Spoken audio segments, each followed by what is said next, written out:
Well, after almost 2 years away without crowds, the Guinness Six Nations returning to its magnificent self. Let's take a look at the teams. A dozen of the Scots who beat England at Twickenham 12 months ago start here. The only alteration to the pack in that respect sees Grant Gilchrist in for Scott Cummings. Rory Sutherland returns at loose head after missing the November test. The temptation to fast-track Cameron Redpath back into the side after his long absence has been resisted. So it's Sam Johnson and Chris Harris in the midfield. It was Duan van der Merwe's try which separated the sides at Twickenham. He wears 11. Injuries and COVID absences have made it an imperfect preparation for Eddie Jones and England. Just 8 starters remain from the side which beat the Springboks in November. There's a new captain, Tom Curry, wears 7. It's another hybrid backline. Numbers count for little beyond Marcus Smith at 10. There's no bulldozer in the midfield or out-and-out flyer on the flanks, but there's talent everywhere. Here come the replacements. Ben White, until recently Young's understudy at Leicester, poised to make his Scotland debut. England welcome back George Ford. Well, we're almost set to go at Murrayfield. Welcome wherever you're watching in the world. I'm Martin Gillingham. Alongside me, a veteran of 4 Calcutta Cup matches. It's a good afternoon to the former Scotland scrum half. Rory Lawson. Good afternoon, Martin. What an atmosphere. The crowds are back, 2 top quality sides. Almost a roll of the dice. This one is so tight to call, but ultimately it's going to come down to fine margins. There is the referee from New Zealand, Ben O'Keefe, the 6th time he's taken charge of a Six Nations match.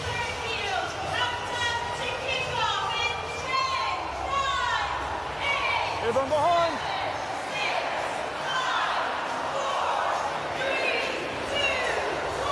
The crowds are back at Rugby's greatest championship to witness the latest instalment in Test Rugby's oldest rivalry. And I have to say that Murrayfield really is bubbling. There's plenty of breeze out there, Rory, and if it is blowing in one direction, I'd suggest it's at the backs of the English in this first 40. Yeah, I know this Murrayfield pitch only too well, and that breeze, it does swirl. The wind typically comes over the top of the west and swirls underneath the east stand. But whatever the case, Marcus Smith, from that kickoff, he certainly had a measure of the wind. It was pinpoint accuracy, landing being taken by Stuart Hogg, but just absolutely emptied by the chasing Max Mallins and Elliot Daly. So a great first touch for that young man in the number 10 jersey for England. Testing afternoon for both hookers. Their line-out throwing will be scrutinised. Nick Ezekwe rising high as he has done all Gallagher Premiership season. England onto the front foot immediately. There is Ben Youngs, now just 1 short of the England record for international caps. He may well pass Jason Leonard or move alongside him next week and past him in 3 weeks' time. Kyle Sinclair, they've got 2 robust, powerful, dogged props. There's Duan van der Merwe. He'll be very happy just to have pocketed that one. It's particularly tough for the back threes. They will be under heavy scrutiny today. Yeah, it certainly is, but for Ben Youngs there, he would much rather have had that ball being competed for by somebody else. It's straight down the throat of van der Merwe. There's Youngs feeding the ball on. A couple of grabs taken there by Max Malin. So dangerous in broken play. He's not the fastest wing who's ever played for England, but believe me, he's got very exciting feet. That's Ludlam, a natural 7 playing at 6 today. Henry Slade wearing 12 on his back, perhaps more regularly with 13. Here's Sinclair. Hamish Watson adds 1 more to the tackle count. Watson hasn't missed the tackle in the Six Nations for 3 years. It really is a remarkable number. There goes Marcus Smith. Freddie Stewart. His kick is deflected. Control the front there, Stewart making his Six Nations debut. It's the first time he's played for England away from Twickenham.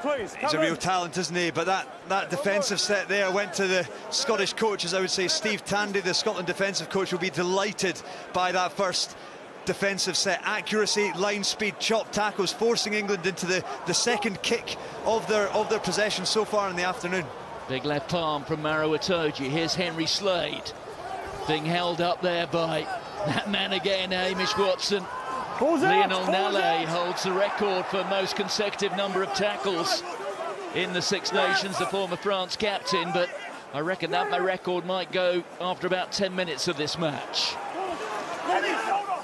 The carry walk forward from Ezekwe. He'll be glad to be back in Test rugby after what has been a long absence. Sinclair on the floor, getting himself isolated. The penalty goes to Scotland. Outstanding work on the ground, and actually just hearing through Ben O'Keefe's microphone there, Stuart Hogg has run 30 yards from the backfield just to talk about the patience, and that is a perfect word to describe the opening defensive sets for Scotland. Finn Russell's touch, other than Duhan van der Merwe's diffusing of a Ben Young's kick, was the first time Scotland have actually touched the ball in almost 4 minutes, and it was around the breakdown. Brilliant jackal by Matt Fagerson. A huge contest area this afternoon, but Scotland there come out with the spoils. Here's George Turner, very competitive for the number 2 jersey in Scotland these days. Finds the long reach of Grant Gilchrist. Well, the ball's gone forward in the line-out. We've talked a lot over the course of the last couple of days, not just us, not just the media, but also Eddie Jones, about typical Scottish weather and the impact the conditions will have on the game today. I was chatting with Stuart Barnes, the former England fly half, just before the game, and he said to me, don't worry about the conditions. Conditions like this, the best New Zealand sides would thrive in these.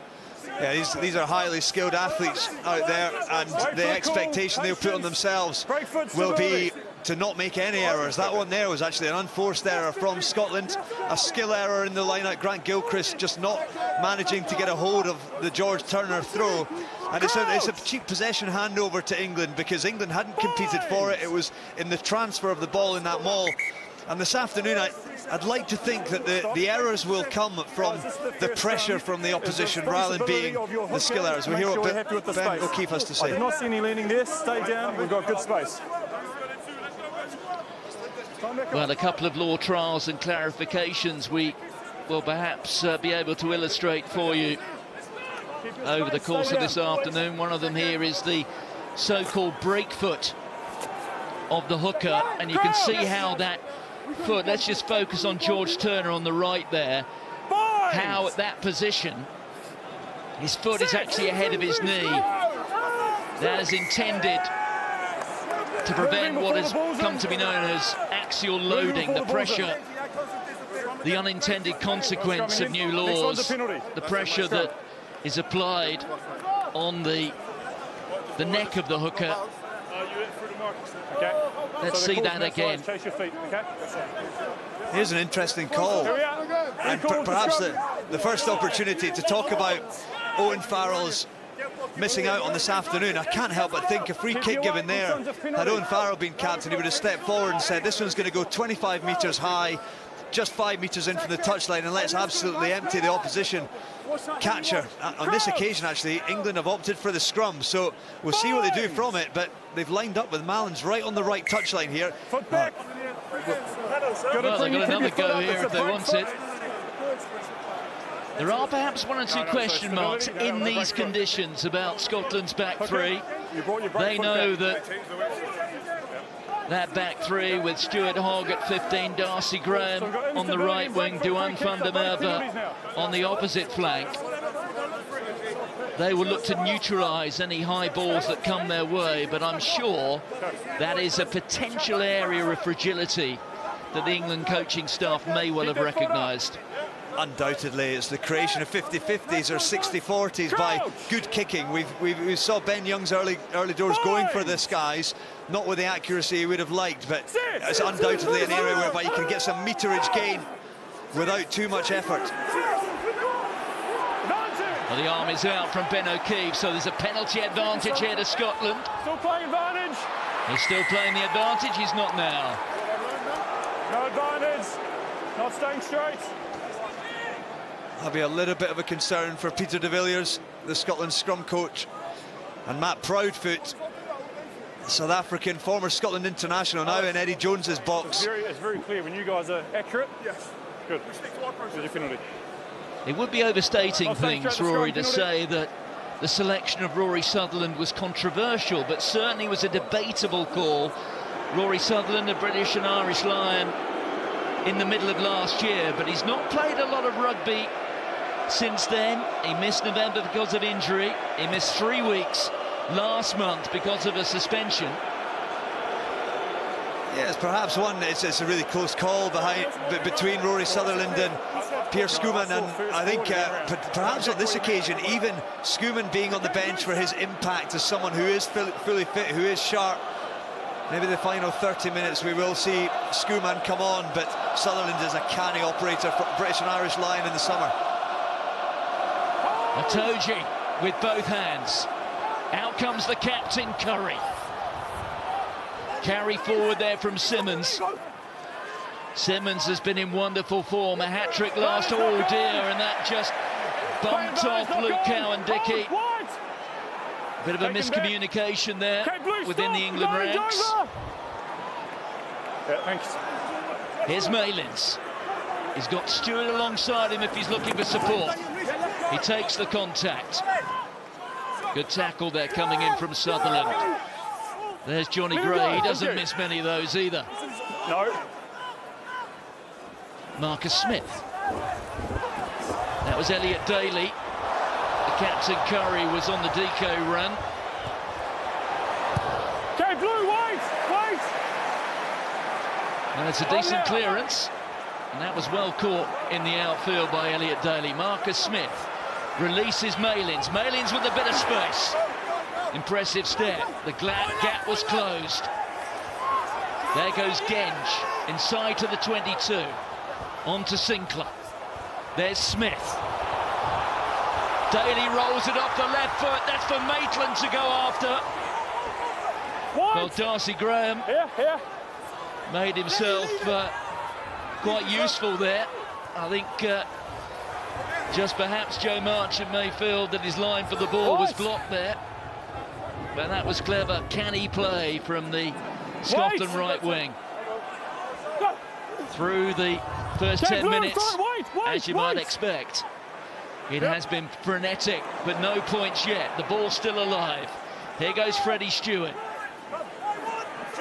The tackle made by Zander Fagerson. There goes Sam Simmons. That really is his calling card. He's so explosive off the mark. Itoje. On from Marcus Smith. Here's Ellis Genge. The tackle from Chris Harris. Marcus Smith. Elliot Daly. Space here for Malins. Important tackle coming in from the Scottish captain. That was important from Stuart Hogg. Fantastic attack by England. Moving the ball, moving the target, creating space, building that pressure on Scotland. They'll be disappointed to have been dragged into the touch, but here's you see that Elliot Daly in the 13 jersey, what he brings, his vision, his ability to move the ball into those outside channels. Scotland doing excellently to scramble and get that man into touch, but pressure all coming from England at the moment. Camped inside the Scottish half and just relentless with the attack. Well, those numbers telling the story. Meters made. Almost all England's. Interestingly though, for all of the possession, for all of the territory, 0 line breaks, which will delight Gregor Townsend and the coaches, and Stuart Hogg and his players, the defensive leaders, Jamie Ritchie, Hamish Watson, Chris Harris. Because ultimately what that's saying is that they're keeping the line full, they're keeping the line gelled together, they're working together as a defensive side and saying to England, look, you're going to have to win collision after collision after collision to break us down. We just see here the head clash, Ali Price. It was the footwork of Sam Simmons that actually led to Ali Price copping one on the face, and I think there'll be an element of relief that the British Lions scrum half is back on his feet and back into action. It looked like a sore one straight on the nose, and with the way that Sam Simmons moves, certainly doesn't miss. He's a powerful unit on the carry. And with so much emphasis placed on potential head injuries and high tackling, anything when you see a tackler coming away with a bump to the head. That also brings some inevitable concern. There's Fagerson. That was well worked by the Scots. Great carry by Matt Fagerson, just makes 5 metres and sets up a brilliant platform for an excellent Ali Price exit. That's just accuracy. That's exactly what you're looking for as a coach or a player, is to get that target, get front foot ball off the set piece and provide the platform whereby England couldn't put Ali Price under pressure, because Matt Fagerson had won that initial collision. Blue 9. Well, as a consequence of that, despite having delivered what was pretty much an Antoine Dupont style exit from his own 22, Ali Price is being called to the sideline for a head injury assessment. Going off HIA. No, that I assume will have come from the independent medical official. I'm off HIA, wait. When I saw it, he got back to his feet relatively quickly, but what a huge moment here. So, a test debut for Ben White. Okay, come in, White. Playing opposite a former teammate. He was Ben Young's understudy at Leicester for so long. It's a maul in the 5. Here he is wearing the blue of Scotland. Say maul. That's 1. Well, once again, it's being so well orchestrated by the men in white. Here it is. There's the ball for Ben Youngs. Another carry there from Simmons. His footwork before the contact is just outstanding, Simmons. He ends up hitting an arm rather than running straight into a body, but Scotland have done well to repel that maul. Here's a tester for Van der Merwe. Well, he was equal to that one. Take him back here. Here's White. On to Hamish Watson. Look there at Tom Curry, 7 on 7. Back from White. Okay, 21. Yep. The kick from Finn Russell. Across comes Freddie Stewart. Okay, White, out. Bit of a miscue there from the Leicester fullback. But he's so good in the air, he atones by claiming the ball for England. That was his Tigers teammate Youngs. Wing is fine here. Marcus Smith picks his spot, but it was so well anticipated by Hogg, who rolls it from a tight angle, the classic spiral. And that was a stunning piece of fullback play, from anticipation to positioning to the execution of the kick. Martin, it just highlights the quality of Stuart Hogg to read that play, to read the shape of Marcus Smith's body when he actually went for the kick, covers, catches it in the 5 metre line. Look at this for a spiral, straight down the 5 metre line. And when you talk about momentum shifts, England in possession, 30, 40 metres from Scotland's line, that read for Stuart Hogg gets them 40 metres further up the field and could put the pressure on England again. And as Rory was saying, the flight of that ball off the boot of Hogg, that was no fluke, that was intended. That's why he rolled it off the instep to create that, penalty advantage. to use a bit of golfing parlance, quite a significant draw. Well, 3 out of 3 from Duan van der On the Merwe. arm in the air, interference. However, there was interference from Scotland. Blue 6, missed the ball, on the arm in the air. I've just spent the past 30 seconds or so looking down into the pitchside coaching box for England, and I think a certain Richard Cockrell is down there filling that box this afternoon, and he was certainly left Ben O'Keefe in no doubt at all about potentially a bit of foul play from the line out there. He is making himself heard down on the touchline, obviously very, very familiar with the surroundings here at BT Murrayfield, having been in charge of Edinburgh Rugby for a good few years. Don't play the man. Don't pull down. And you just see it's the arm coming through. Jamie Ritchie going for the ball, but ending up catching Ludlam on the inside of the arm.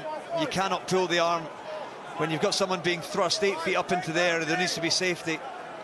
There he is, Jamie Ritchie.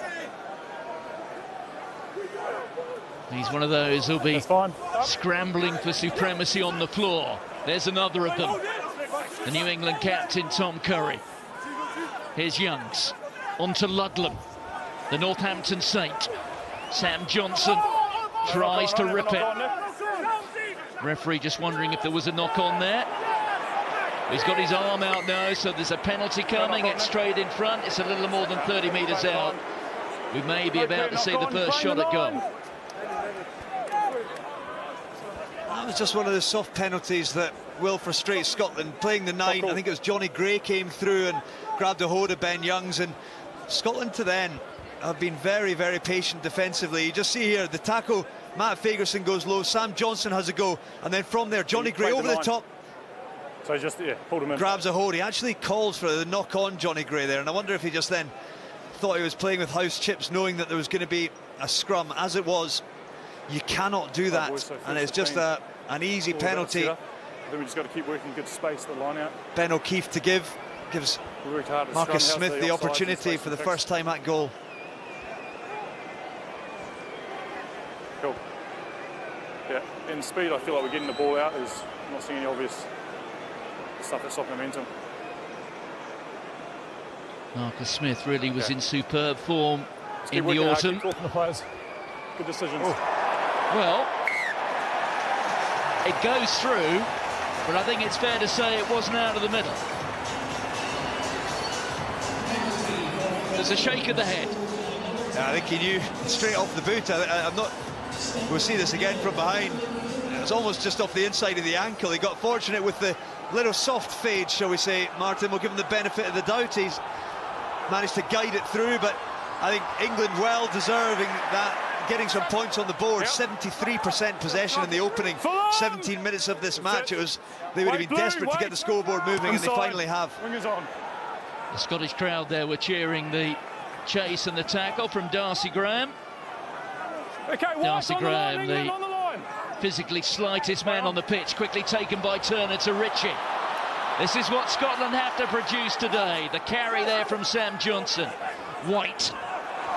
There's Stuart Hogg. Oh, he's through. And here goes Darcy Graham. He's looking for support. He may not need them. It's on to White. What a debut this is.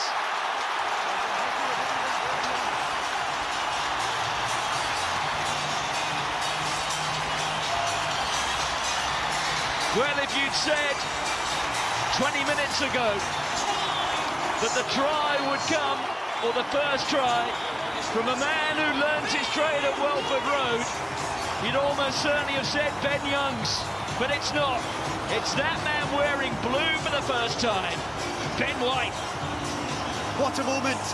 The Scavengers try, but look at the work done here. Stuart Hogg, look at the ball there to Darcy Graham, straight through the middle. Footwork. Dances his defender inside out. I think it was Marchant. And from there, Ben White. But that was it. Stuart Hogg and Ezekwe bite in on him, lifted his head. Darcy Graham hit the outside shoulder. Look at this footwork. Told lies with his eyes, Darcy Graham. And on the inside, Ben White. Look at that. What a moment for that young man. Dives over. Scotland respond immediately and make the most of their first meaningful possession.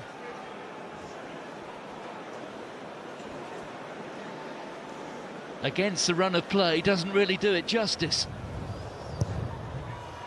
Finn Russell makes it worth 7. A dream start for that man. We're only going to see the footwork here from Darcy Graham. He laid it on a plate for White. Dives in. Russell turns 5 into 7, but that little pat there, I've got a funny feeling, as Steve Tandy saying to Gregor, you picked that one out. You knew that Good advantage, knock on. But it was Elliot Daly there with the tackle on Hogg. It's over. Cowan Dickey. Marchant's getting after it. Finn Russell had to be on his mettle. On the fight, midway through talking about how Gregor Townsend had done a brilliant job of managing to choreograph that set play from the line out, while Stuart Hogg was absolutely emptied while midway through his kick exit routine. Elliot Daly didn't miss with that shot. Hogg just managed to touch it, and Cowan Dickey, credit to him, saw the space in behind, didn't come to anything on that occasion.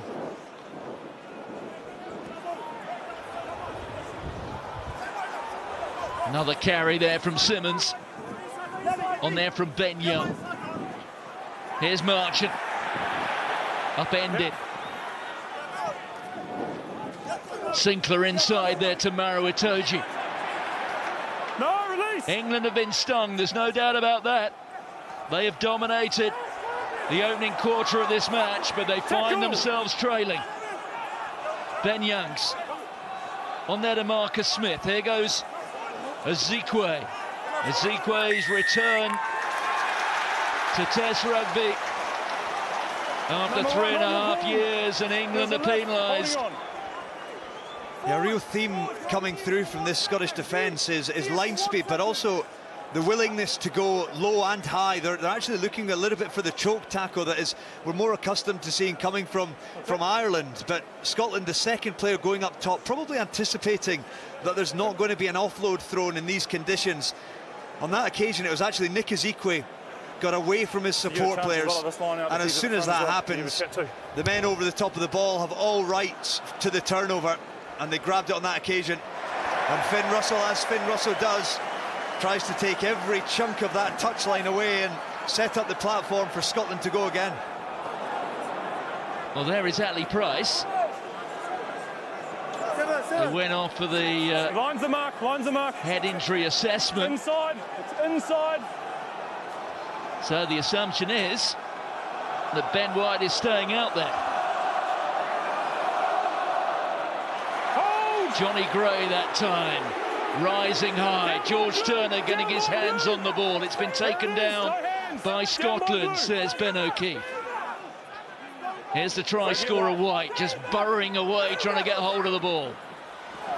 To Zander Fagerson, who took that rock back on his heels. It's been lost. England have turned it. If they can get wide here, well, they've gone for the corner, and back goes Hogg, scuttling back. It's a very tight angle, and Joe Marchant got in the way, but I guess if there is some consolation, it will be a Scotland throw. That left foot of Elliot Daly, look at the accuracy there. 2 metres from the touchline, 5 metres out from the goal line. The chase from Marchant was excellent. One of the reasons that Eddie Jones has picked Marchant is his defensive effort and his kick chase on that occasion rewarded. Such an important arrow now for Turner. Hold! Advantage, jumping across. England have been penalised for jumping across in the line-out. Jumping across to the line-out on top of them all. Jumping across. And with that competition, Martin, that's where, you know, when you put people up in the air to compete, the lifters naturally try and force them onto the side of the opposition. You just see here Ezekwe, brilliant lift by Sinclair. Itoje actually ends up leaving him behind and to drag down Johnny Gray. But from there, Ezekwe was over onto the other side, and it's a soft penalty in some ways. It's one that you kind of live by the sword, die by the sword when you compete, but also know that it's such a fine line between success and ultimately a 40-metre yardage, the 40-metre loss of territory. There he is, Nick Ezekwe. He was replaced early on in the first half of the Test match against South Africa at Ellis Park in Johannesburg. Well, Ali Price is back. Well, it's been a cameo, but it's been a rather profitable one for Ben White. Whatever happens from here in his Test career, that will live with him for the rest of his life. He can smile. He certainly introduced himself to a number of the 67,500 capacity crowd here at BT Murrayfield, because he wouldn't be a name that all that many Scotland rugby fans would have known too much about prior to this. Well, the quick short line out has worked once for Scotland, but not a second time. Blue, what's your timing on the jump? Not too early, okay? Not too early on the jump. On attack, 24 minutes gone in the cauldron of Murrayfield. 2-5. Scotland looking for victory here.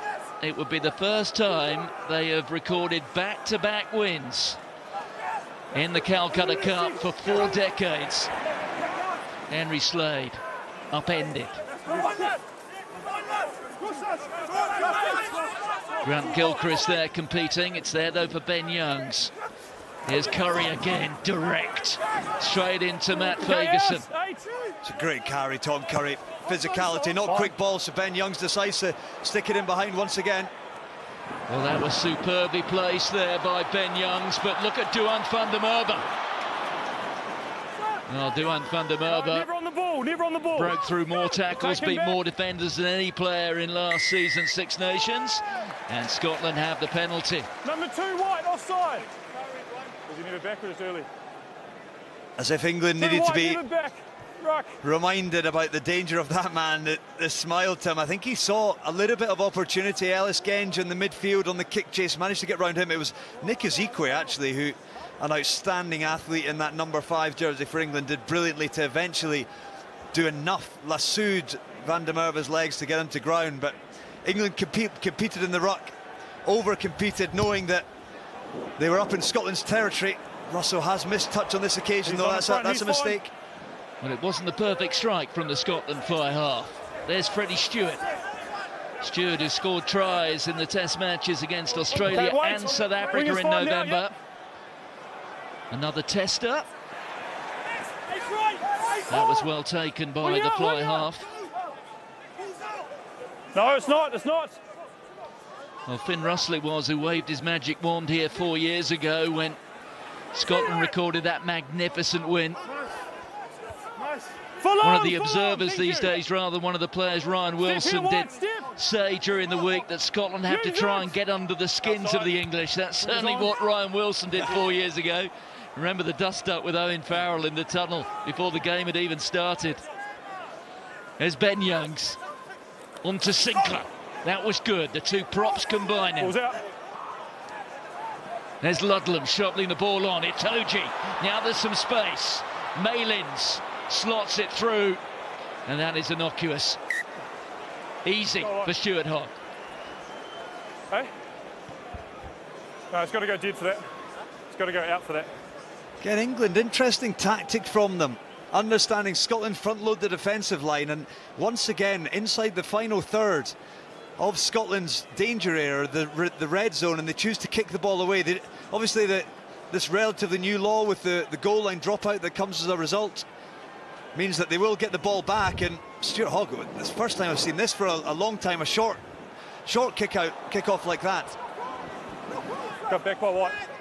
Yes, it's one of those instinctive reactions which rugby players have had to address a little bit, particularly those who operate in the back three.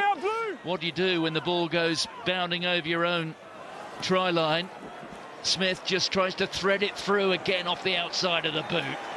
And that was sublime from the Harlequins fly half. It's delicious. It's great game management by Marcus Smith, knowing once again only Stuart Hogg in the backfield there. Scotland understand the threats coming around the corner. 2-2. Line out now. Also, Martin, it's worth mentioning for the viewers around the world the depth of the in-goal area here at BT Murrayfield, and therefore by kicking the ball away when you know it's going to be a goal line dropout, you've got 20+ meters worth of real estate behind the posts. That is an area that Scotland still have to defend, or England still have to defend, when they are inside their own red zone. It has been a feature of Murrayfield for years and years. Back there from Ali Price. Finn Russell. Okay, stop, to wait, Hogg. one. Two of the most experienced heads. And it's rare that Freddie Stewart misses one. He did that time. There goes Luke Cowan-Dickie. A much more slimmed-down figure than he was the last time we saw him wearing white. He's off the crisps and the chocolates and the alcohol. He says it really has made a difference to him. Scotland have come off their feet. Another soft penalty. So there is an advantage here being played. And there's a gap. And it's been exploited by Ben Youngs. What an important tackle that was. They're still going forward, though, England. They've got an advantage. Here's Youngs again. On there to Marcus Smith. The arm is up here from Henry Slade. Well, Smith needed a pitching wedge and he took out a 9-iron. Those are the fine margins that I talked about before kickoff, Martin, that it's just 2-3 yards. Henry Slade saw the space in behind. Duhan van der Merwe had to step up. They're going to come back for the penalty. There was an opportunity there. Look at that stat. Own ball, you know, England, look how much territory they have had, particularly in that third quarter. The pressure that they're building on Scotland didn't come to anything on that occasion. Opportunity again for Smith potentially to go. He's shaped for the corner. But it was a penalty given against Xander Fagerson, who was rather digging around as if in the bottom of a bag of popcorn for the final few kernels. Missed it first time, second time over. And he took a second and third go at it. Ben O'Keefe quick to penalise him, and it's given England this platform now. They'll be desperate to try and build on that 3 points. So much possession, 64% possession, and all of the territory, pretty much 80% territory inside Scotland's half. What do you call it in these parts? Dreich, isn't it? It is Offie Dreich. It's getting wet. Merwe Toji. Cowan Dickey sticks it under his right arm. Scotland on defensive duty. England going forward towards the try line. 5 metres to go. Scotland have responded well. Here comes the secondary surge. Have they got it down? Henry Slade is right in the thick of it. Ben O'Keefe says it's held up. It will be a goal line clearance. Goal line drop. So now it's the goal line dropout, of course. This again is where the laws come into play. Ben O'Keefe right on top of that one.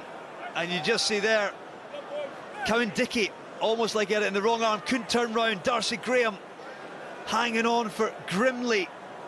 And Chris Harris eventually held up, but of course that would have typically been a 5 metre scrum, Martin, but prior to the law change, now it's that goal line dropout. What an interesting one that is. Again, one that gives Scotland the opportunity to contest it, but it's England who have it, just outside the 22. Here's Ben Youngs considering the options. Marcus Smith was on the decoy, it went to the captain Curry. There's Youngs again. Kyle Sinclair having to do so many of the hard yards today, along with Ellis Gens. Look at George Turner making a real nuisance of himself. Back here to Slade. Slade weighing up the options. Picked up neatly on the half volley there by Daly. Here goes Slade. They've got some Super Bowl players in the back line. This numberless back line that England have effectively. They can play all over the park. Sinclair. Born to be a tight head. Ruck is already formed. Ruck is already formed. 6 came over the top, use his hands. Over the top there from Jamie Ritchie, using his hands. No, I've been happy, Stuart. Genuine? Yeah, genuine. That one there, Ruck had formed. Jamie came over. Yeah. Okay. I'll keep looking to make sure they're rolling. Shot called. Stuart Hogg just asking the question there about the opportunity to jackal. On that occasion, Ben O'Keefe's given the penalty against Jamie Ritchie. You see here, the carry from Sinclair. He's now saying the ruck is formed. Oh, it's a tight call. On another day, Jamie Ritchie gets the benefit of the doubt there. But there, he puts his hands up, pleads. All right, boys, so we're still working hard. But it's gone against them. We haven't had a scrum since, but so little latitude, fine lines, and all manner of rugby cliches. Space is good. Absolutely, I think it's been keenly contested. It's been absolutely ferocious. The breakdown scrappage, both back rows loaded with competitors on the ground, right across the side, in fact, both teams. Fine line, that one's gone England's way. That was out of the middle. It's worth 3. It's 7-6 to Scotland. Well, remember, 12 months ago on the opening weekend at Twickenham, 52 weeks ago, it was a single try from Scotland from Duan van der Merwe, relatively early in the match, which proved decisive. Martin, you'd argue in this game so far, Scotland really have had one meaningful possession so far, and they've turned it into 7 points. Now, they'll be desperate. They won't be happy with that because they're aware that you cannot defend all game long and expect the defence to hold firm. They've been really disciplined, really patient defensively. A couple of misdemeanours, but on the whole, they'll be delighted, but they'll be desperate for a bit of possession in the final 5 minutes of this first half. They'll be absolutely delighted with the scoreline. But no doubt it is double-edged, isn't it? Real concern, because they have to turn something around. They can't continue like this. England have been such a dominant force in the opening 35 minutes.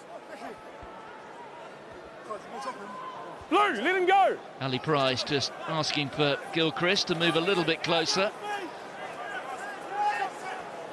Thank Price. you for... Russell. It's hanging in the air. Malins calls for it. Good contest. He's a quality player, is Max Malins. Everyone's on. Equally happy at full-back wing, even at fly half, where we first saw him playing Wait here. in white Hold there, Mark. for England under 20s 6 years ago. Here's Freddie Stewart. Inside 22. Dare I say that was a miscue? I'm 40 metres away from Stuart Hogg here, but on the kick, I've been able to see with his new teeth the breadth of his smile there, knowing he put it down the middle and then narrowed Freddie Stewart's angle. And it's a net gain for Scotland. He saw the space, chased after it, managed to put Stewart under pressure and win his side of possession. It's just such fine margins. This is really on the knife edge. It's a cracking game.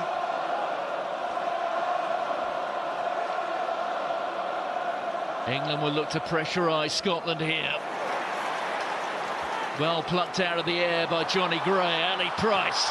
Here comes Van der Merwe trying to hurdle his way through. It's a penalty against the Scots. Release the ball. Second go. Van der Merwe failing to release it in the tackle. I'd imagine he thought it was actually away, I would have thought, rather than the tackle being completed. We might see it on a replay here, but we know Duhan van der Merwe, he only needs an inch of space and he can be devastating. On that occasion, the English defender, I didn't see it first time round who it was, just did enough. We'll see here on the replay, van der Merwe is Daly, and yeah, fair play to him, he completed the tackle. Van der Merwe then has to release before getting back to his feet. As it is, Curry probably would have won the penalty anyway for him, but outstanding defence by Elliot Daly in that number 13 channels, an area that he's been questioned defensively, historically. On that occasion, got it bang on. Well, it's bad enough having Duhan van der Merwe running at you when he starts hurdling as well. That is how good that tackle was from Elliot Daly.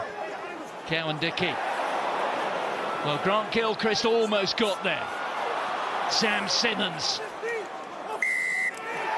And this time it's England who are penalised. Sixers is getting onto his feet.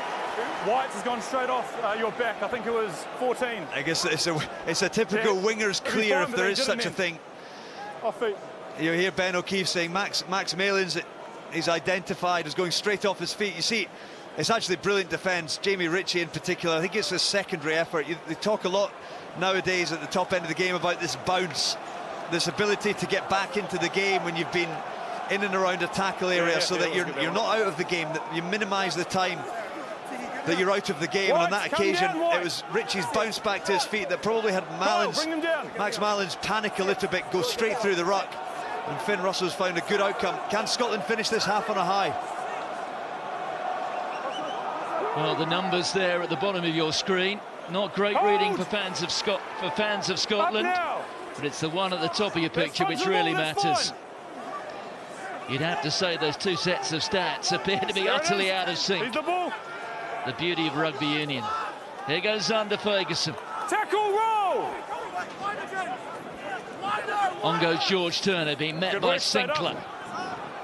There it is for Ali Price. Picked up by Sam Johnson. He was the first receiver that time. Hogg into the line, trying to jink his way through. On there from Johnny Gray. Russell. Flat pass there to Gilchrist. Vantage, no clear release.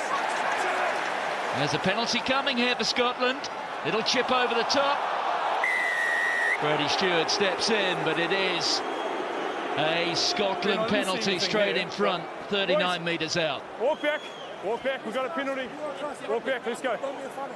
Walk back, let's go. Yep, but you slowed it down. I will. Ellis Genge and Finn Russell sharing a few stories on that occasion, but Scotland will be delighted with that set there. Just the attacking set to look after possession. England have been so competitive at the breakdown on the few occasions Scotland have been in possession. When you look right across the back row, Curry, Ludlam, Simmons, Cowan Dickey. On this occasion, look at Maro Itoje. Right over the top, his hands are beyond the ball, his weight is not supported. You could argue that Sinclair was possibly legal on that, but Ben O'Keefe saw the picture that Maro Itoje painted and has given Finn Russell the opportunity, as the clock ticks into the red, to extend Scotland's lead in what's been a pulsating first 40 minutes. Only the one try, but my goodness, the intensity, the collisions, the desire to keep that intensity and physicality high. Huge kick. Abbreviated approach run from Finn Russell. Well, the crowd rose to their feet long before that pass between the uprights. Scotland, against the run of play, against all the possession and territorial statistics, lead at half-time in the Calcutta Cup.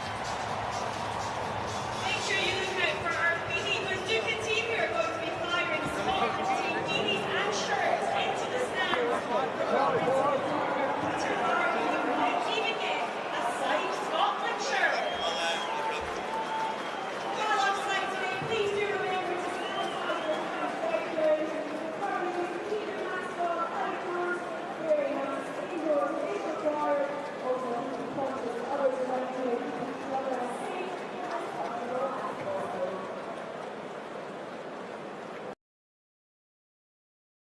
The numbers, the statistics that we have in front of us after that first 40. If you consider, well, in terms of tackles made, Scotland having to make almost 3 times more than England did.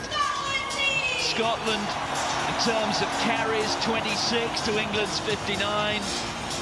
The one thing I guess Scotland did do, which is to their enormous credit, they conceded just 6 penalties in the first 40, and we know how much in this game the pressure tends to convert into penalties conceded. Yeah, they stayed incredibly disciplined, incredibly patient defensively. They got their accuracy right, their tackle technique and tackle choice has been good, but they'll be very, very wary. They'll under Gregor Townsend will have made no illusions at half-time. Scotland cannot afford to be on the wrong end of the possession stats the way they have the territory stats. Almost 75% of territory has gone England's way. Over 60% of territory has gone England's way in the first half.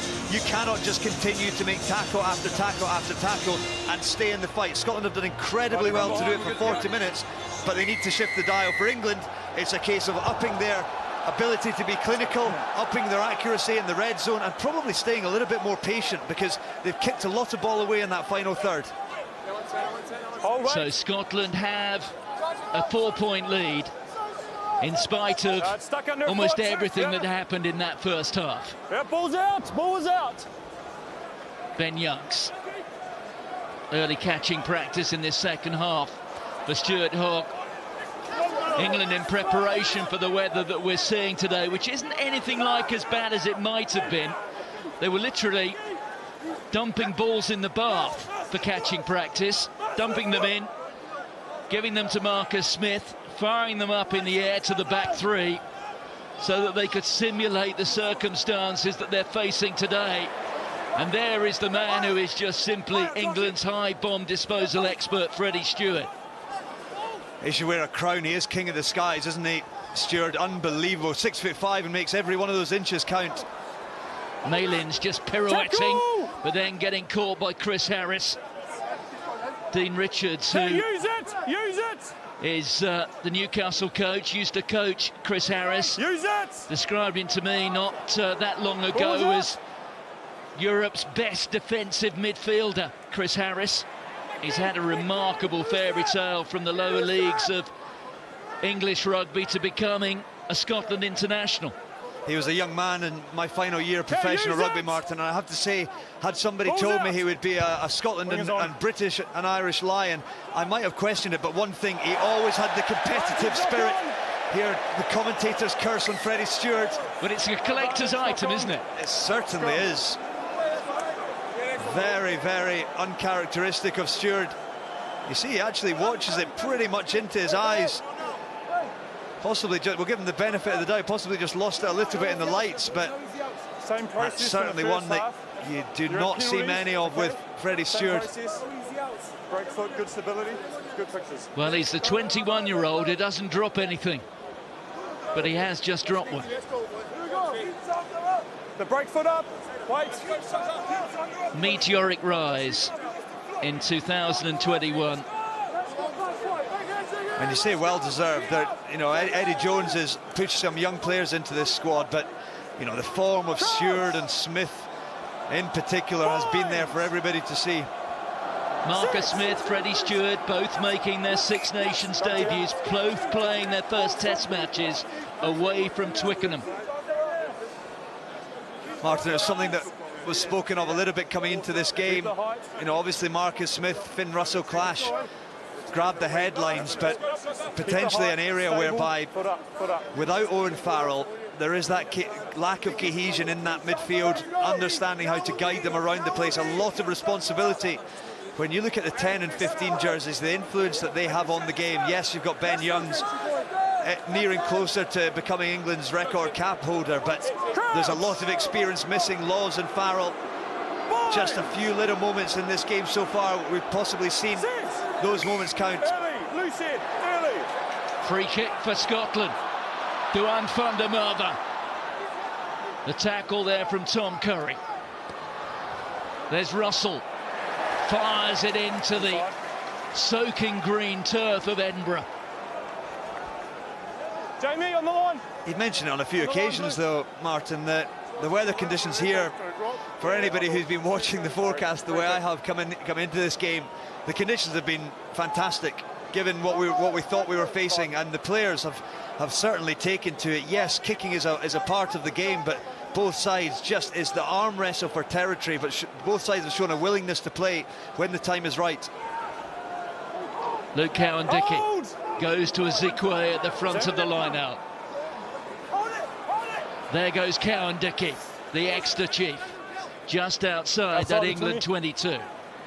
Ben Youngs. Darcy Graham waits for it. Well, he's gone straight into Grant Gilchrist. It was unintentional, but it doesn't matter.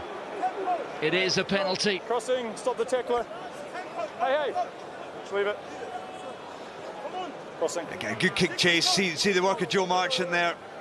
He actually just let Darcy Graham put the footwork on him earlier on in the game. Obviously led to the Ben White try on that occasion. Was just a little bit more patient, and as it was, Darcy Graham kind of danced his way into a corner and ran into Grant Gilchrist. It's a soft penalty for Scotland to concede, because it was actually a poor exit from Ben Young straight down the throat of Darcy Graham. Under no real pressure, he was able to catch and counter. So it's a 50-metre gain that England perhaps would not have expected from the initial kick. And interesting lineup here. I think Elliot Daly's slotted in on that left wing now. Marchant's gone to 13, certainly for this attack. Hey. The numberless backline that you referred to earlier on, Martin. Yes, perhaps. Numberless backline, hybrid backline, call it what you will. Luke in the middle line out. Let's go. It is the new Eddie Jones way that we saw presented to us in November. It helped work against the world champion South Africa. Matt Fagerson urging Ben O'Keefe to tell England to get on with it. In the middle, in the middle. As are about 45 or 50,000 Scots here at Murrayfield. Ludlam that time. Pen advantage again.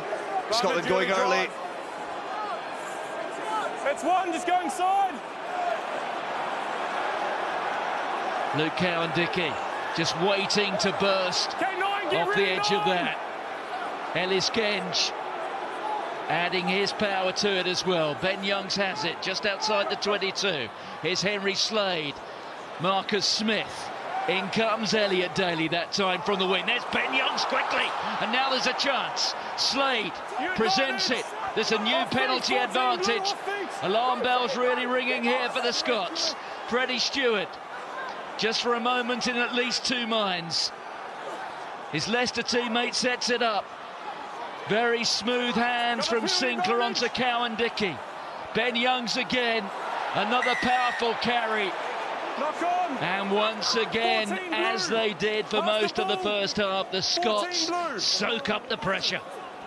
Will they go for three, or will they go for one of the pick and goes that we see from Oh, we're going to get the answer pretty quickly. They're going to go for the post, but I did wonder there, the Cowan-Dickey Simmons pick and go that we see so often for Exeter within the Gallagher Premiership. On this occasion, though, choosing to go for the 3 points and narrow it to a 1-point game, but Scotland guilty. You see, this was the third penalty. Darcy Graham, body weight goes beyond the ball, and then under the pressure of the clearing man, his arms come back onto the ball. You cannot do that. It's it was the third consecutive penalty conceded by Scotland. I know you've got it on the sand. I think we've got Tom Curry talking to Ben O'Keefe. O'Keefe. It was the first hands pass. We had one in the first half in the midfield. I'll keep watching. Thanks, Tom.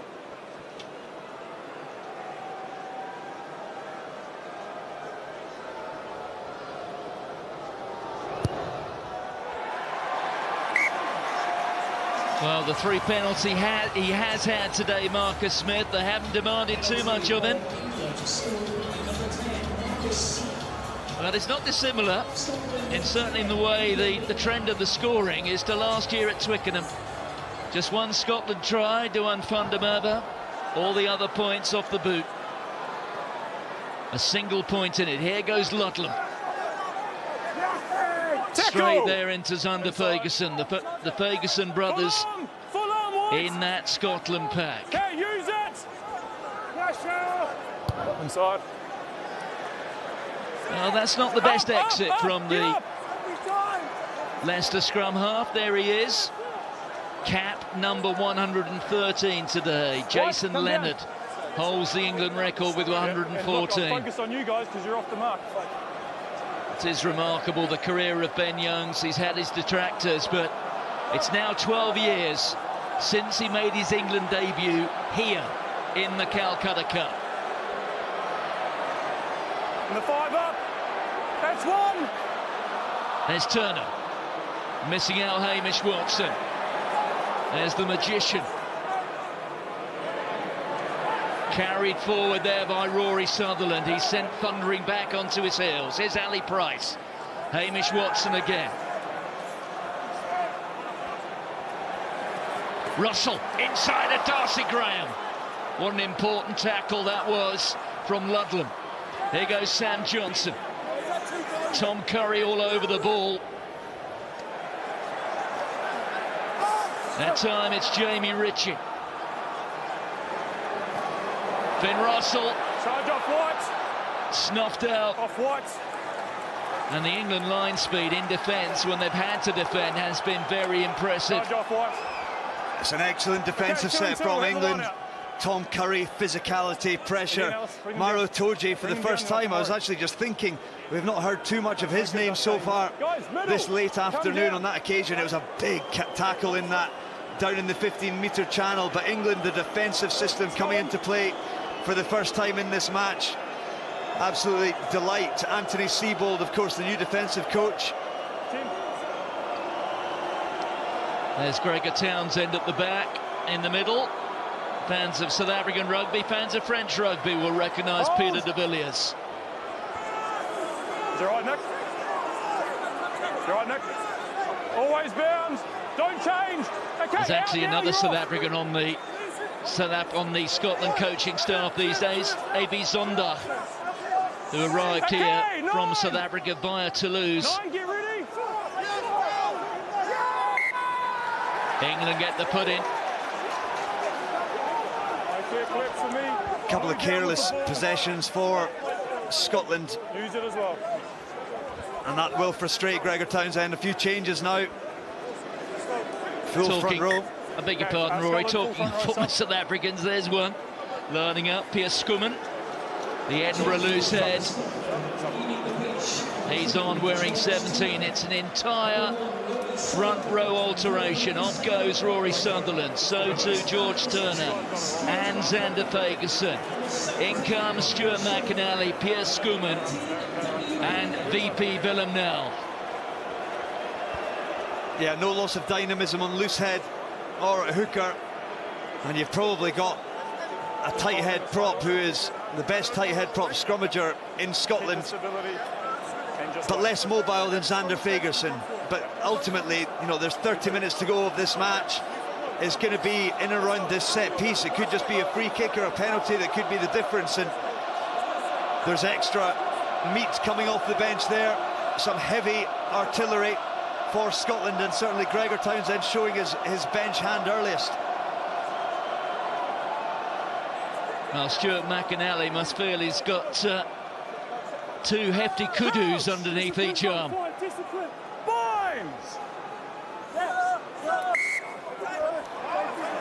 Tight head early. Yeah, sorry. Second time early. Does well, a kudu VP rut? now. Does a kudu rut? Because I think VP Nell is guilty there of just rutting a little bit too soon. In the first half with the free kick. Now it's a penalty. I think we'll leave it at that, Rory. No, he's a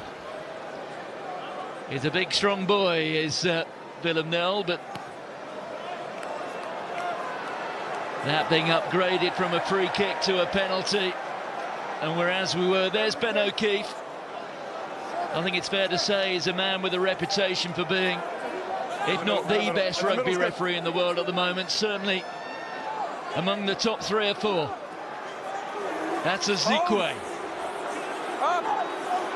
There's Cowan Dickey again. Same maul. The Scotland defence of this maul being tested again. Grant Gilchrist just flying in there. He's got to retreat. Advantage, collapsing. It's another penalty advantage. Here goes Ben Youngs, Marcus Smith.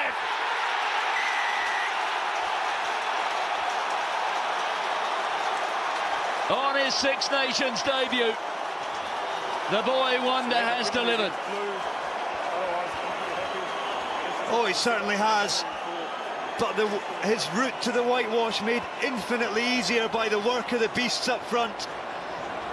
His pinpoint accuracy in the line-out throw, and from there it's all about the big boys carving the opportunity. The maul goes infield, and from there it's a free hit for England, knowing that they've got penalty advantage. Grant Gilchrist, you see Ben Youngs, just he lifts his eyes, and late, look at his late movement. Marcus Smith, Youngs goes out, interests Ali Price. He has a nibble on the inside, and from there, defensively, Scotland are compromised. Smith with a pace round the corner. Darcy Graham ends up stepping up on Marchant rather than Smith. And you see the celebrations from Henry Slade as Marcus Smith goes over. What a moment for that young man. Lit up the Premiership. Now he's lighting up Murrayfield under the lights. Yeah, that's exactly what we talked about. Martin Gleeson, the attack coach, there on the right. Unable to contain his delight. Now, can Smith take the England lead to 6 points? Finn Russell was the hero for Scotland in that famous Calcutta victory here 4 years ago. Will this time it be Marcus Smith? Well, it was a bit of a hook. Credit Ben Youngs. The outside angle just managed to interest Ali Price enough. He bit in, and from there it was the movement of Smith to create the space, but everything created up front. The heavies and the maul accuracy to generate that momentum and field position was there, and England capitalised for the first time in this game with a 5-pointer. The Scots being asked further questions. How can they respond now? Plenty of time on the clock. We've still got 25 minutes. Use it! I think it's fine inside. Much better kick there from Ben Youngs. Okay, middle of the line out. You see he's got a shape, he's got to take a step back and almost kick over his left shoulder, knowing the pressure that's going to come on. He's done well to howk it up there to the halfway line. Really important that Scotland find 10-15 minutes of good stuff here to put themselves in a position to chase down this deficit. They've just struggled to get possession and keep a hold of it so far in this game. Here's Price. Hogg was under pressure, couldn't find his man. Darcy Graham has got to try and recover the situation, and how well is he doing it? Got himself a little bit isolated, but the supporting players got there quickly. That was Matt Fagerson. Now Scotland realise they have to really play. Ben O'Keefe had to be fairly light on his feet just to stay out of the way that time. Here's Schoeman. Well grabbed there by Jamie Ritchie. Well aware that he was running out of real estate on this side. Here's Hamish Watson. On to Gilchrist. Another one to the tackle count of Tom Curry. Russell always plays with so much time. The Scotland fly half. Chris Harris. There goes McInally. Schoeman again. The crowd draws breath. Gilchrist. That was well grabbed by Johnson.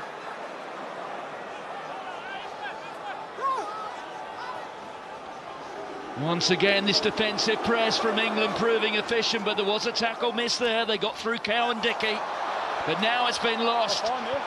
And England dangerous on the counter. Back goes the captain, Hogg, all the way into his 22. There's a problem here. Oh, I say, how dangerously he lived, and he continues to do so. My goodness, I'm not sure Stuart Hogg quite understood where Max Malins was sniffing down on his shoulder.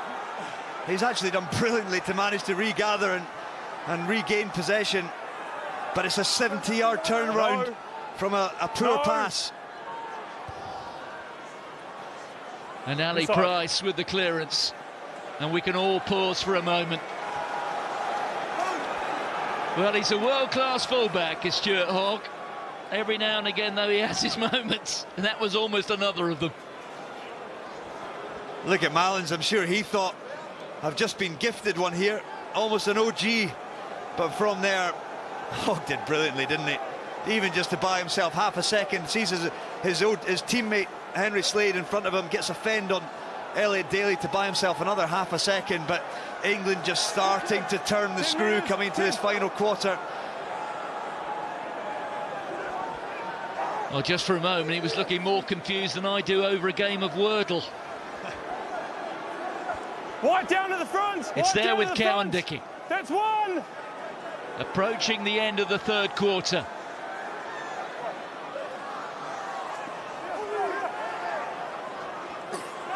Ball was out. Advantage knock on. Oh, it's picked up by McInally. And there goes Johnny Gray. Ali Price. Well, for a moment, it was ricocheting off his neck and his shoulder.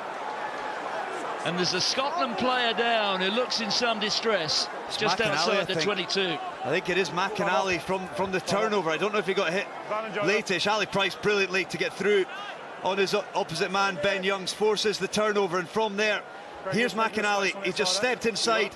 He got the ball away. It's fairly innocuous, but I think he stayed down after that. Ali Price just wanted that ball earlier. Tackle's been made on Ben Youngs. Yeah, he's the ball back on the floor. Yeah. Oh look, I had a knock on and knock. Well, while this is going on, Stuart Hogg is having another long chat with the referee. Yeah, mate, I get that, but I saw a clear knock on that we gave you benefit out. You guys ran and caught advantage of it. Good question, though. All right.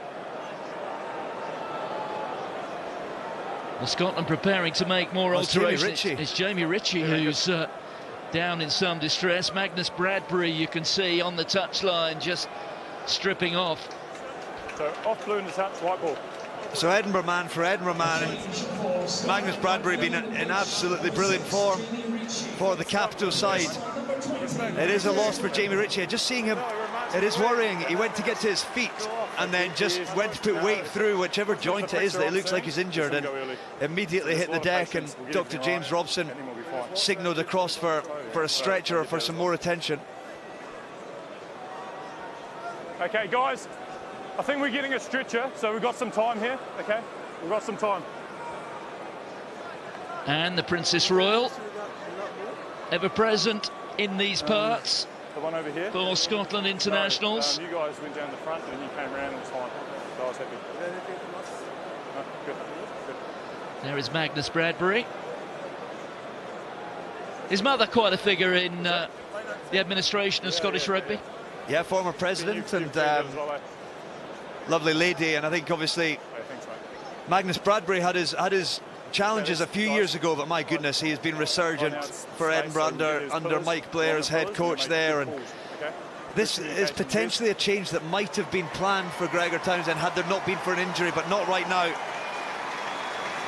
And it was probably going to be a Matt Fagerson shift with Bradbury, but as it is, Bradbury very capable of playing on that blindside flank.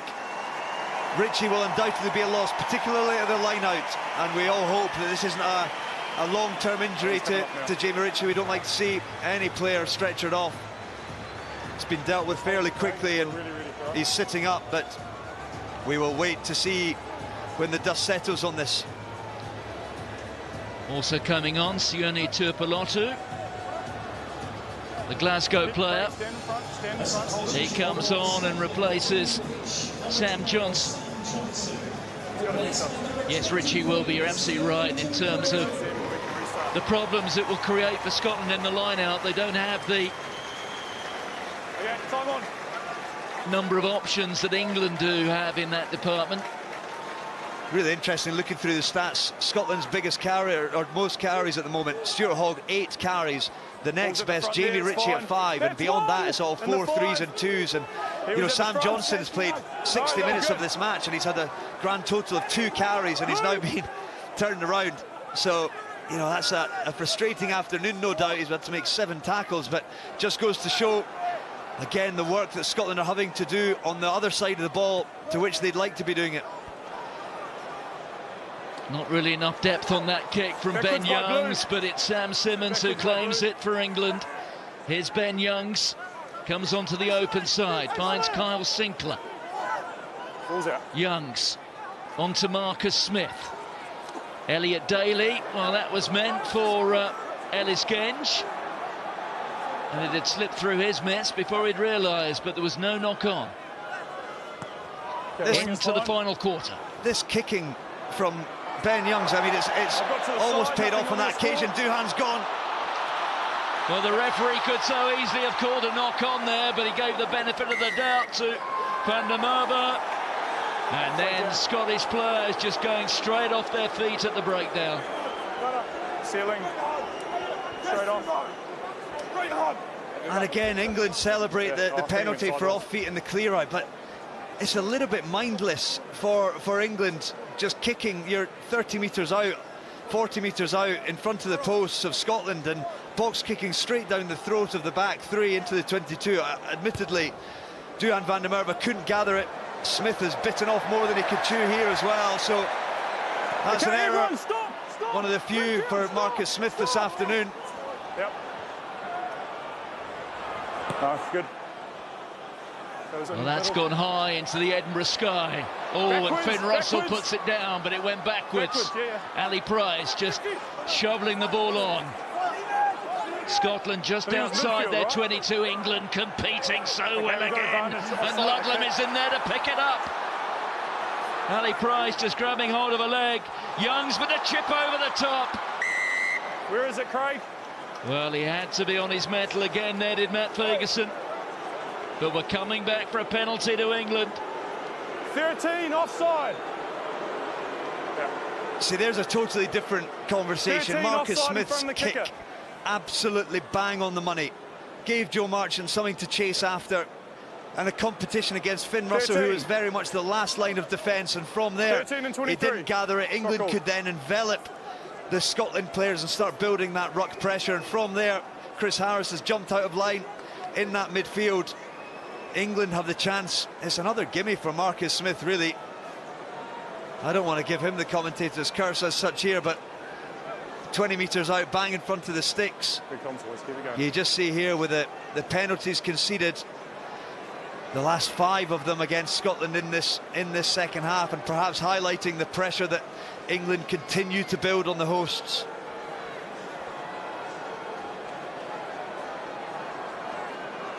It really is a minor miracle that Scotland are still in this match.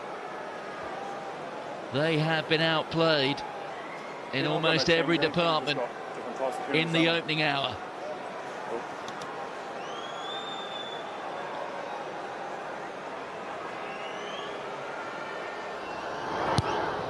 Well, even after that, Scotland are still within a converted try of levelling things up.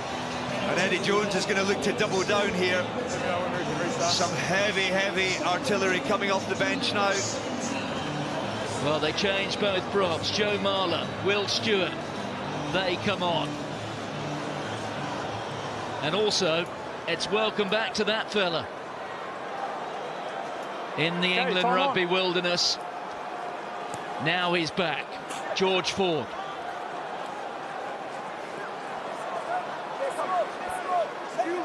Don Brandt straight into action as well. Inside. Youngs with the clearance. Again, not the best. Ball, so we'll get it set. There is Joe Marler. COVID impacted on him in both November and in the run into this test match. Guys, I'm talking to you too much. You're off the mark. You're clearly in front. Well, England's dipping Well, across. Ben O'Keefe is taking no nonsense at all. Scrum called, I think, as well. Scrum called. Sam Skinner's on. Wait. Keep your foot up. It's interesting, Ben White on again. Obviously was the head injury assessment replacement to pick up his debut cap, and obviously the try in that first half. But both sides starting to ring the changes. Gregor Townsend rolling the dice, looking for the impact. Eddie Jones just looking for fresh leg, the finishers as he calls them. But I struggle to remember the last time Scotland had a scrum set piece inside England's half. It's only the second scrum Scotland have had in this match. Sam Skinner of Exeter comes on for his Chiefs teammate, Johnny Gray. England have got the two number 8 specialists in the back row alongside the captain. Both teams moving. Stability, then the ball's in, okay? Marcus Smith, Ellis Genge, you can also see there Lewis Ludlam. Everyone hit and stay. He's good. 15 minutes to go.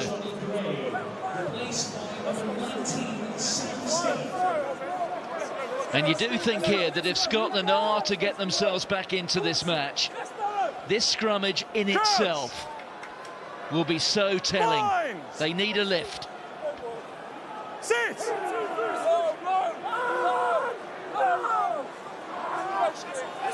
It's solid. There's White. The cross kick from Russell. It's gone straight to Van der Merwe, who's stepped, who's got past the second defender. White again, missing out Skinner. It's another cross kick this time. Well, the questions will be asked. Was that punched into touch? I don't need to tell you what the majority of the crowd here at Murrayfield think. I'll tell you what I've got live. Yep, Stuart, we're all over this, mate. Trust me, we're all over it. The consequences here could be quite significant. What I've seen is that he's jumped, he's clearly hit the ball into touch, and it's gone forward. There's no other defenders. So at the moment I'm on going to try and yellow card. We'll go upstairs and check it, just to clear those things off. Anything you want to add? Yeah, okay, cool. We're almost certainly going to see a yellow card. We might even see a penalty try. Well, it comes down to So, mate, the we're question. checking potential foul play here, whether the players deliberately knocked that ball forward into touch. So we'll look at that and see what sanction we need to make, please. Yeah, your best angles are coming up now, Ben. I heard everything you said. Here they are. It's Television match official Ben Whitehouse. well, it's desperation, and there is nothing more clear than that. That Luke Cowan-Dickie has patted that ball out deliberately. It's almost like he's trying to tee it up for a. So, mate, For me, it has to be a penalty try. Darcy Graham is an international winger, and it would be a given that he would catch that ball and run it in. There's no other defender.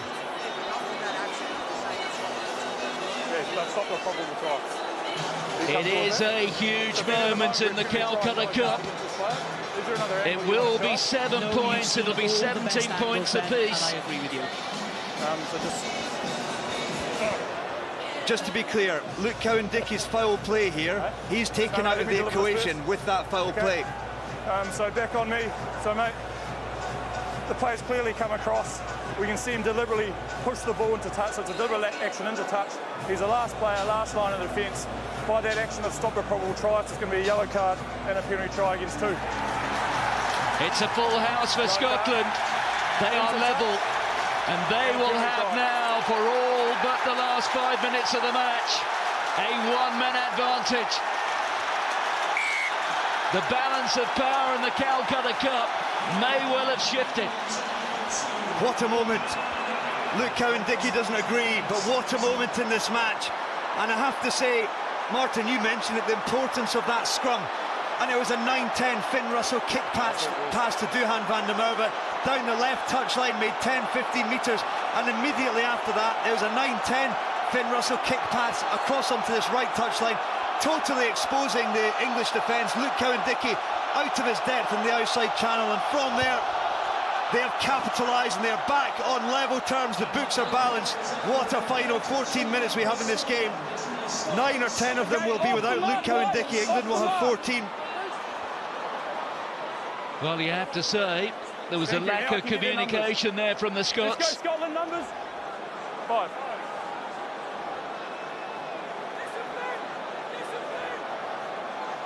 What must Eddie Jones be thinking? Martin Gleeson to his left, Matt Proudfoot in front of him. Penalty advantage to Scotland.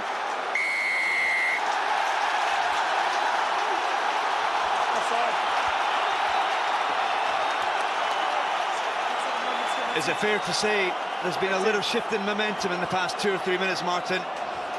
From this, you know, Scotland capitalise, it's a penalty try, and just there, just the same over-eagerness from Maro Itoje that we've seen from Grant Gilchrist on a few occasions in the line-out, and there's been a huge shift in momentum now. 14 men of England. Scotland finally finding some belief in this match. Excellent. And can they suddenly make this one-man advantage 5. Good work. and this purple patch that they found over the past 2 minutes count? Well, there were Scots manning the lifeboats about 20 minutes ago. They've been thrown a lifeline. Now, can they grab it? And look at this from Scotland. It's McAnally. That's 1. You're fine. Here's White. Russell. Pinpoint.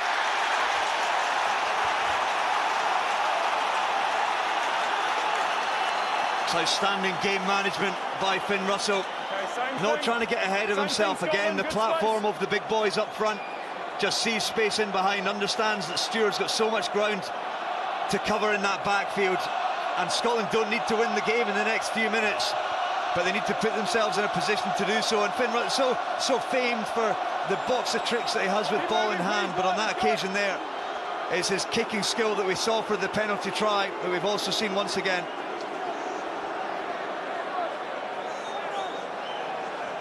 19. Of course, no hooker now as well, so even more pressure. England can't change their hooker. Joe Marler's going to throw in. They will have to bring on a hooker if we have a scrum, but not for this. Oh, that's well, not it 5. hasn't gone 5 metres.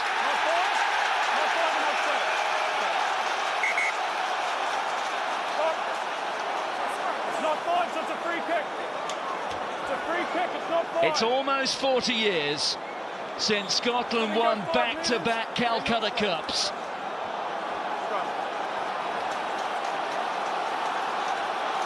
The opportunity has presented itself. They now need a scrum.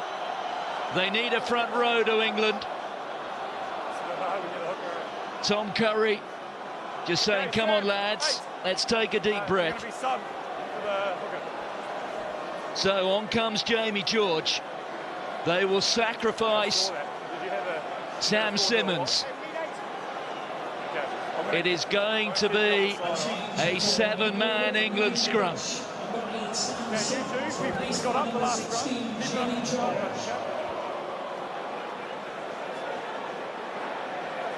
So Rory, you've been out there 4 times. You've played in these Calcutta Cup matches.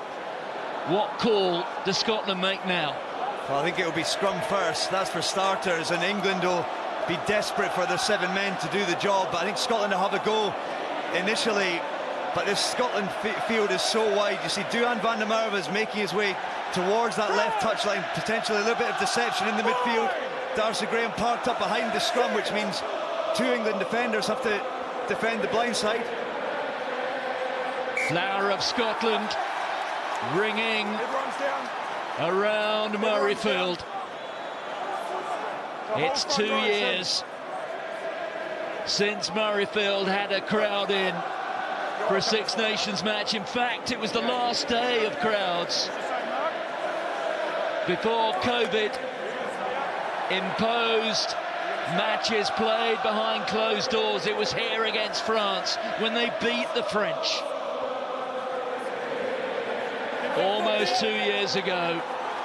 And now every Scot cheering on their 8 men here in blue.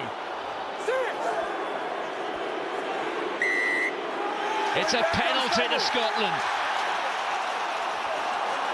Pulling back unstable. Decisions. Yeah, I'd be surprised if they didn't take the 3 points, but sometimes when you know momentum's behind you, you go for it again. As looks Ben White, certainly his actions suggest that he's waiting for a scrum. Stuart Hogg's come all the way forward from his fullback position for the strike.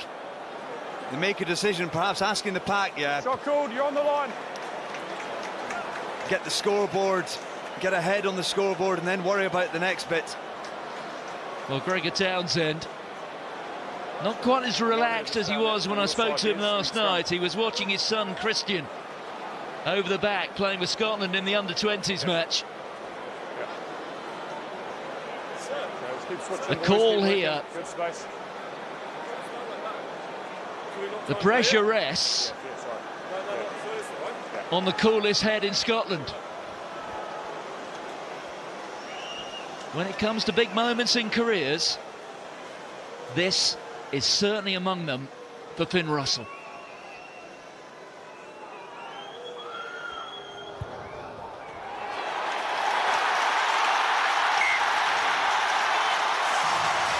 Scotland lead again.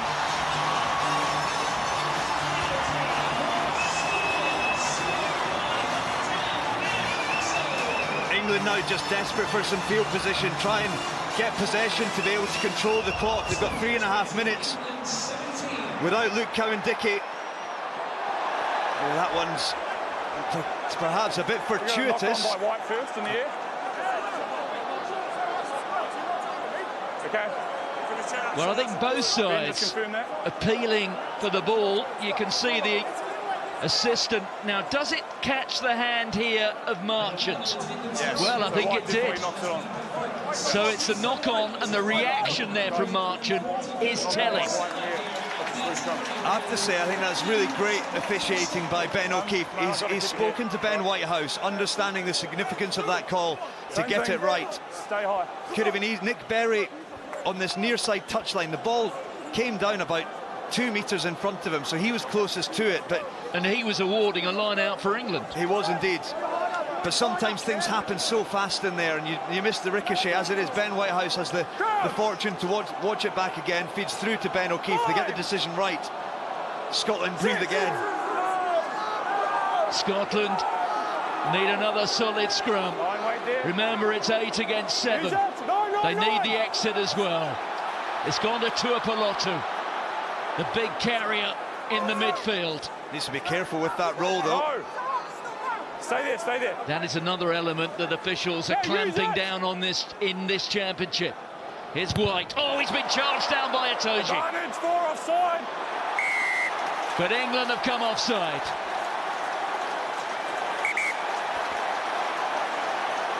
Another huge call goes the way of the Scots. Never on, I just went early. Ben White's heart rate might have been 190 beats per minute when he scored the try. It's just gone to 200 there when he heard the big paw of Maro Itoje knock that ball backwards.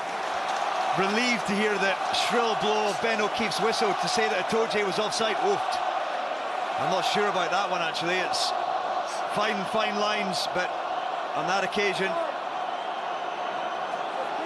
The pressure, you always know Itoje is going to be climbing all over you as a scrum half. On that occasion, though, just the penalty goes Scotland's way. That's one! Scotland claim the line out. They've got another I can't use it! 1 minute with a one-man advantage. There goes McInally. Thumbed by Curry, and Curry's hurt himself. Here's Darcy Graham. Curry just getting back to his feet, but I think he's picked up a stinger. He done it, player. What was it? Russell on there to McInally. Turpalotu. That was Bradbury just dropping his shoulder. 5 minutes to go in the Calcutta Cup. Scotland have possession. They have a 3-point lead. What a climax. Terrific carry there from Sam Skinner. On goes Hamish Watson. They're up to the 22. Russell. That's the captain Hogg getting into the action. Pierce Schoeman. Here's White again. VP now. That England player's got to get out of the way. It's going to be a penalty. Darcy Graham goes on. Scotland looking to go in for the kill, and then Finn Russell has spilt it forward.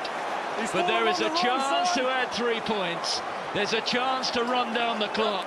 Scotland, through the bleak afternoon here in Edinburgh, can see the finish line.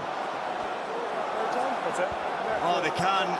That's an opportunity missed there, potentially. Penalty advantage. Finn Russell just not able to gather a low pass from Ben White. I expect them to take the 3 points here. But there's a check coming in here from the TMO. You come in for a check for foul play. There's a potential neck roll that you want me to look at. Put it on the screen, please. Yeah, we'll get it on the screen as soon as the director's got the angles. We've got a potential neck roll. You'll be looking at blue 7. He's round the neck and he rolls the play around. And it's clearly before this penalty, isn't it? Yes. So it's before the advantage, isn't it? Yes. Okay, so put it on the screen.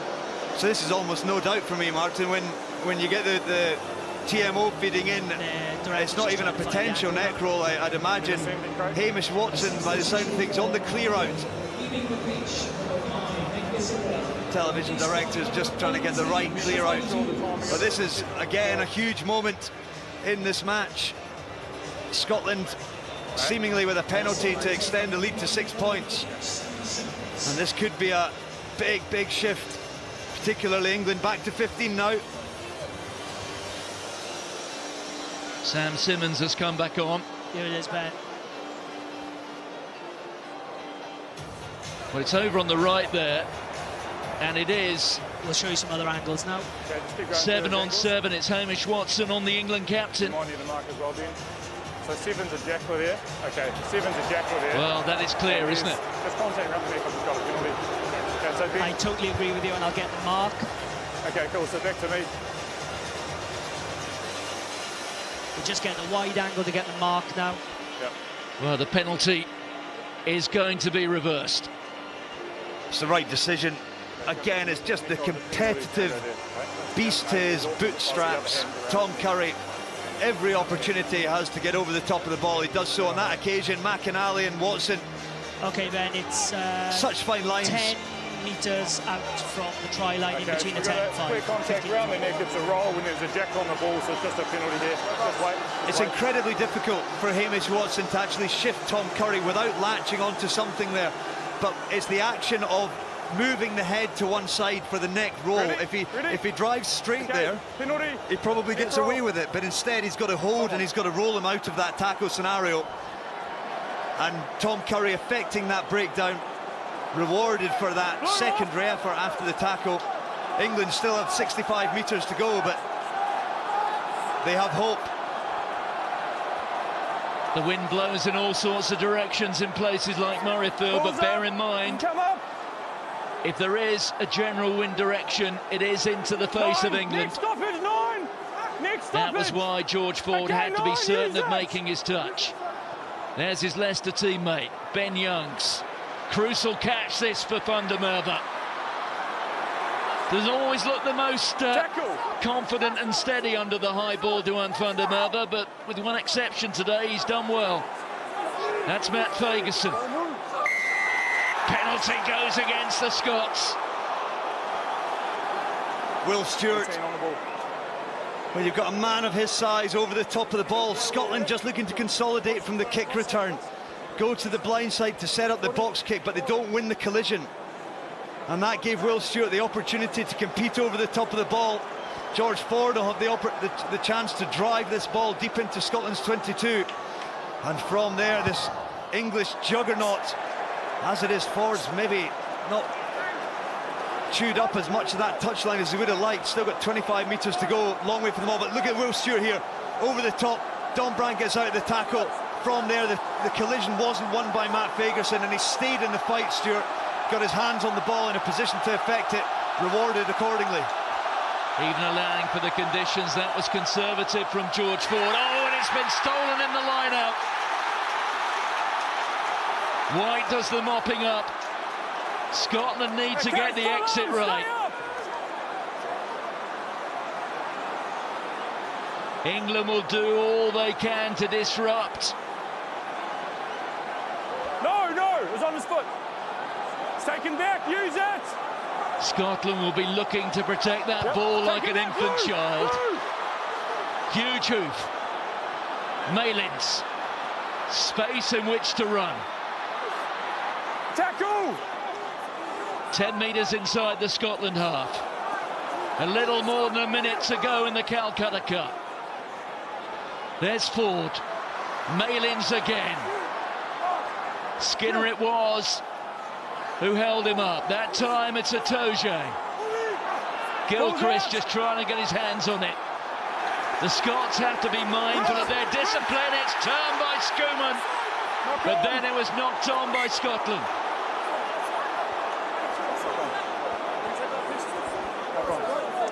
It's a brilliant piece of play by Pierre Schoeman, but he's then thrown the ball back, and Maro Itoje is onside, and he's able to compete with Grant Gilchrist from that. I think it's been given as a knock-on. Was it Sam Skinner in and around that tackle area? It was a bit of a shambles. It was initially good stuff from Schoeman to get the steal. 30 seconds to go. This game's going to pretty much be done by the time we get this scrum. Matt Fagerson is the Six Nations player of the match. Got to keep it up, both teams. Stability, steady. Scotland's top tackler on a day that they've had to make a lot of tackles stick. 125 tackles made, only 6 tackles missed, an outstanding return, and of those, Fagerson's had 16 of those tackles. What a moment, what a way to bring a climax, this match to a climax. Jack Nowell probably knows that his next cap isn't going to be forthcoming. It's the final play of the match.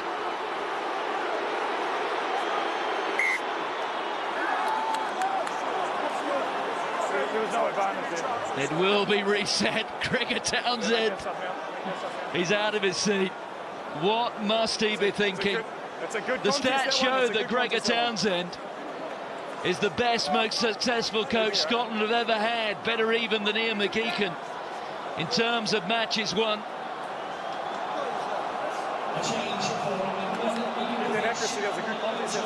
He's one good defensive set away from adding to that win rate, Martin, but this game is far from over yet. England's putting at the scrum.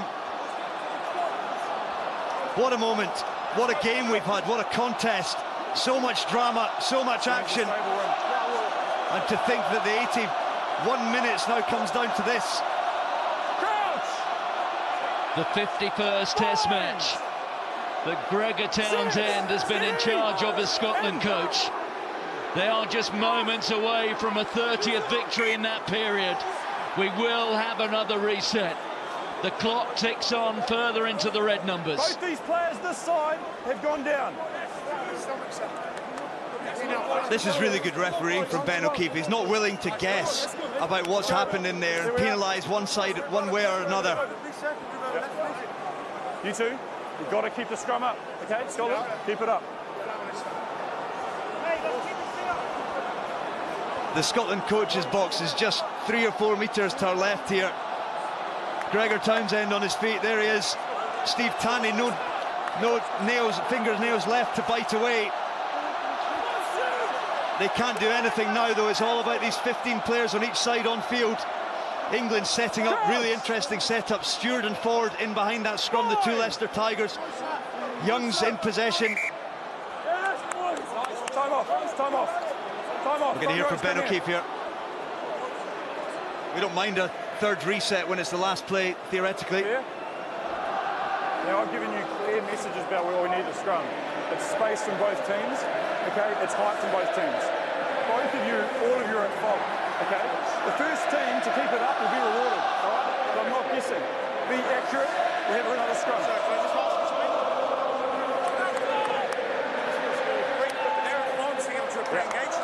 Keep the space. Just how good is it to have the crowds back?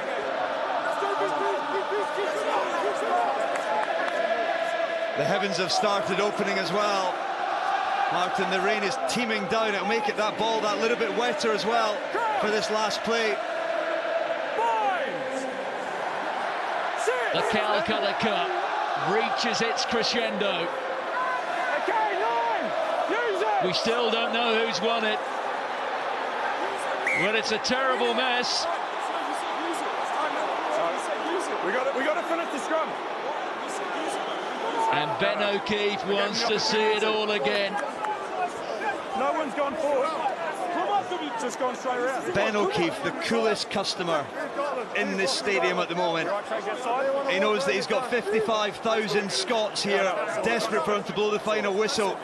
And probably about 20,000 England fans praying that they get the opportunity for one more go at this. He's certainly not willing to guess on his decision at scrum. He did say use it, but he wanted a completed scrum. He said both sides were wheeling the scrum. It's a pretty even contest in there. Which side can get the edge? Crouch! 5, 6. It comes down to this. 9, use it! A solid Scottish scrum. George Ford. Good tackle coming from Chris Harris. Scotland have turned it. All they've got to do is get it into touch. The ball goes back. The captain fires it as far as he can. Scotland have done it.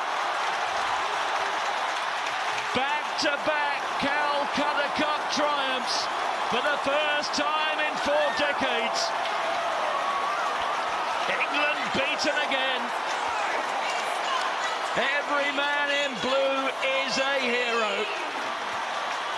Rugby's greatest championship has delivered on the opening weekend.